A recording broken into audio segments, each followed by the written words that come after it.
Hey folks, Captain Rutledge here.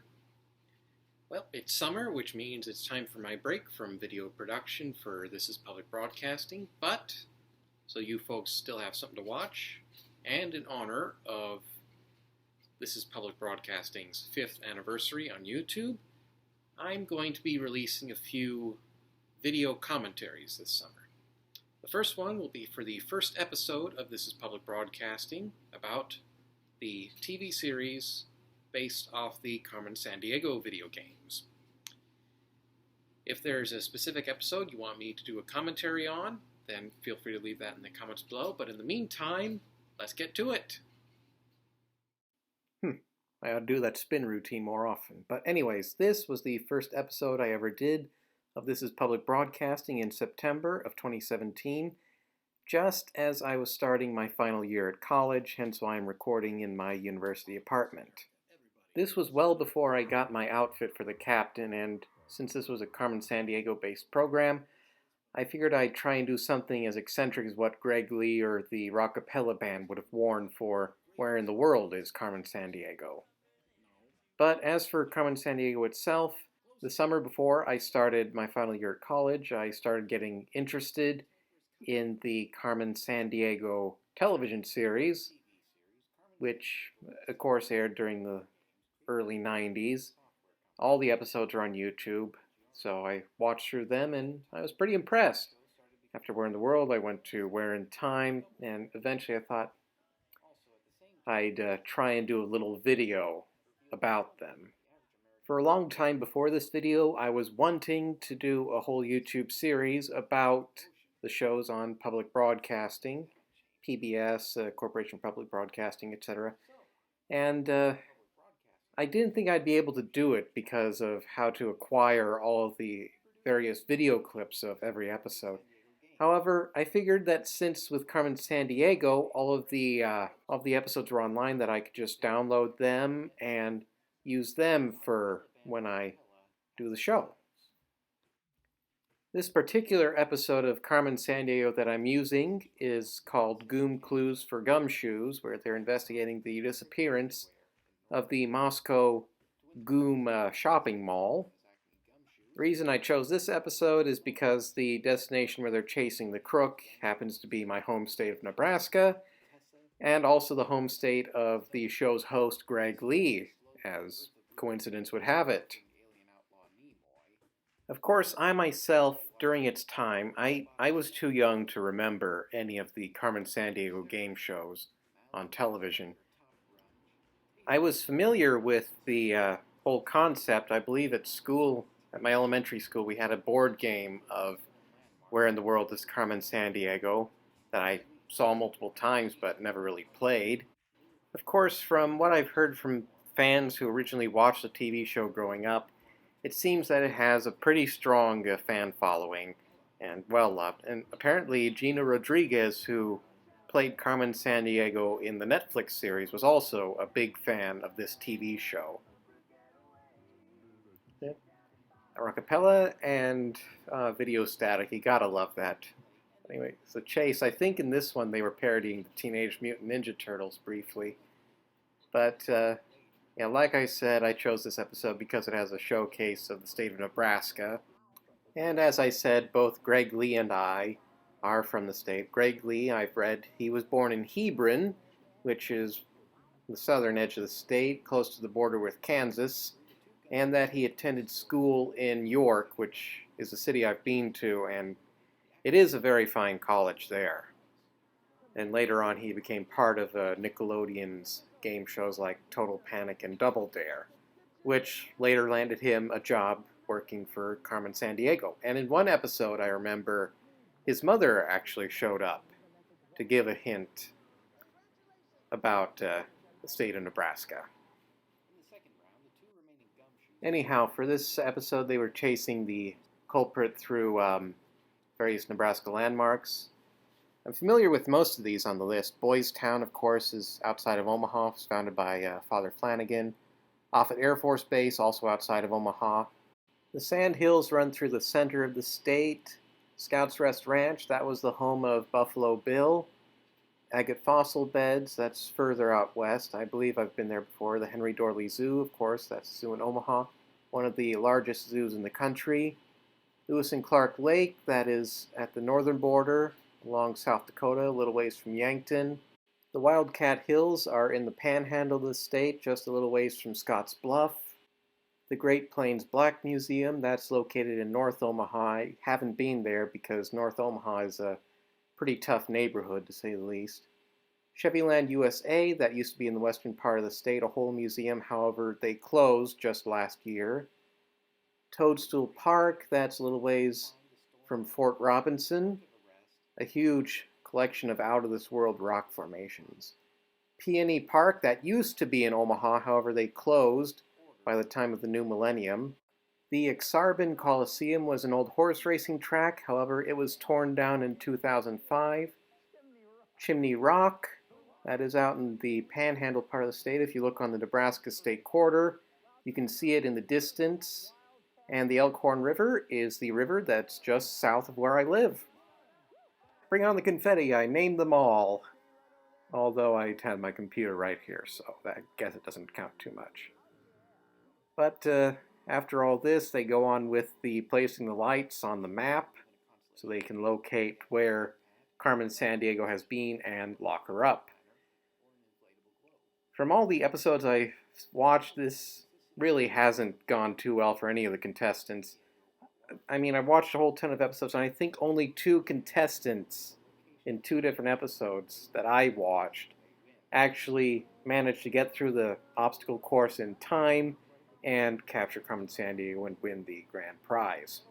My review of the show went into more of a breakdown of the show's overall formula. However, if you want to learn more about the creation and future of Carmen Sandiego, Kevin Perjurer of Defunct Land and Defunct TV did a whole episode based off of the TV series, so if you're curious, I'll leave a link to that right here.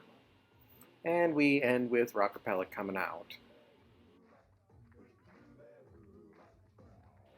And here we are back to me again. God, I was once so thin. But like I said earlier, this was just a wall in the bedroom of my university apartment where I spent my final year of classes. In fact, you can see in the upper right-hand corner part of my calendar inching into the frame. And this episode introduced the whole me clapping and getting into a different outfit scene change. That particular jacket, I had it for a good portion of my final year at college. However, the more I wore it, the more it kind of wore out, so I eventually got a new one at the local charity shop where I usually got my clothes when I was studying. But where in time is Carmen Sandiego? Those of you who've watched my top 10 PBS villains list, you'll probably remember that I ranked Carmen Sandiego in this TV show as one of the top villains in that list. Because, well, she was a terrible person, to say the least. So terrible, yet so fun to watch.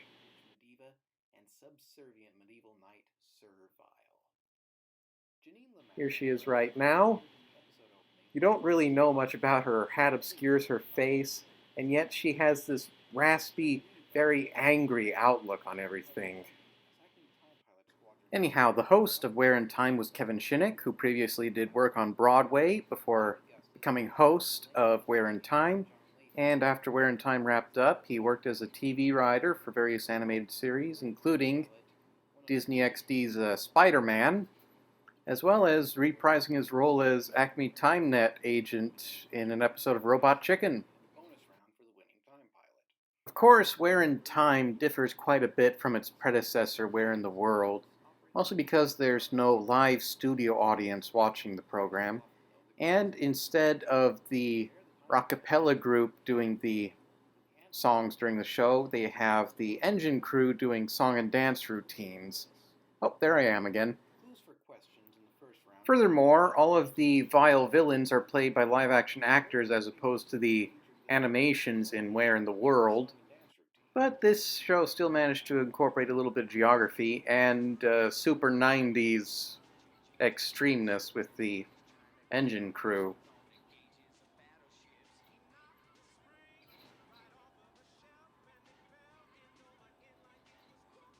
Was the breakdancing really that big in the 90s? I can't remember.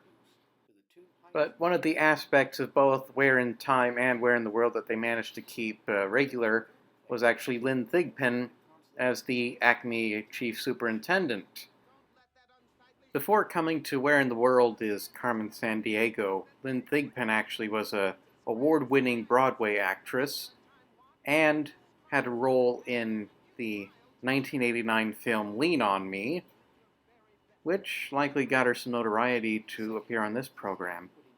One of the things I like about Where in Time is how their main theme of the day is always drawn back to in this Capture the Loot segment, where they have to backtrack through time with events related to the day's theme.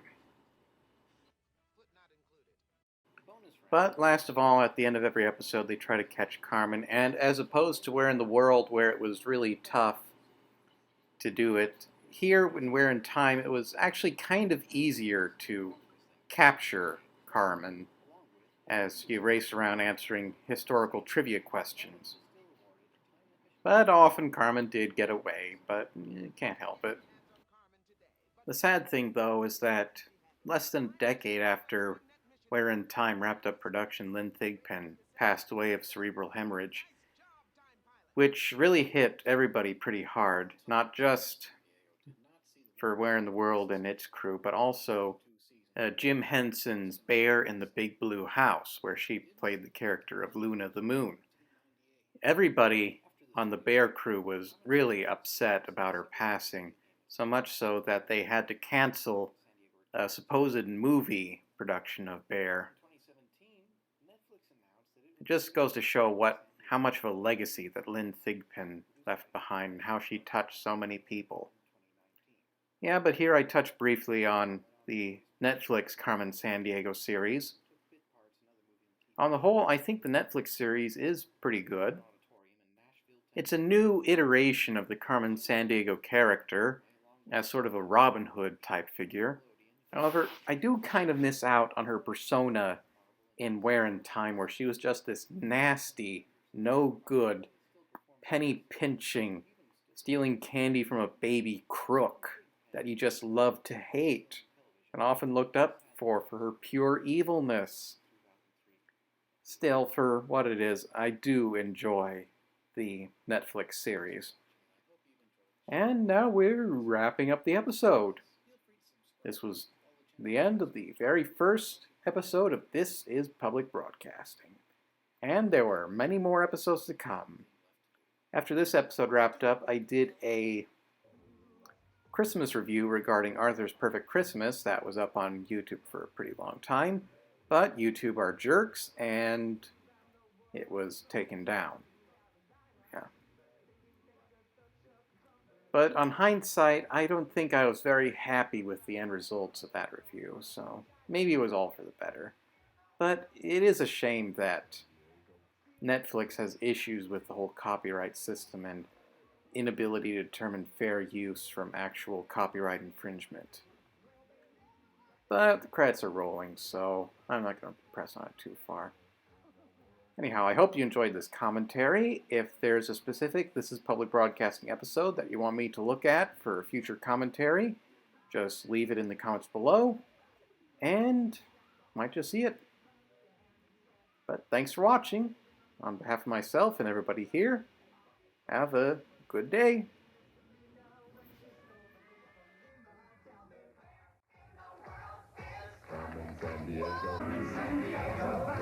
This is Lynn Thigpen for Where in the World is Carmen Sandiego. And remember, your loot is missing? Need a clue? Call Acme Crime Net PDQ. All geographic information was accurate as of the date this program was recorded.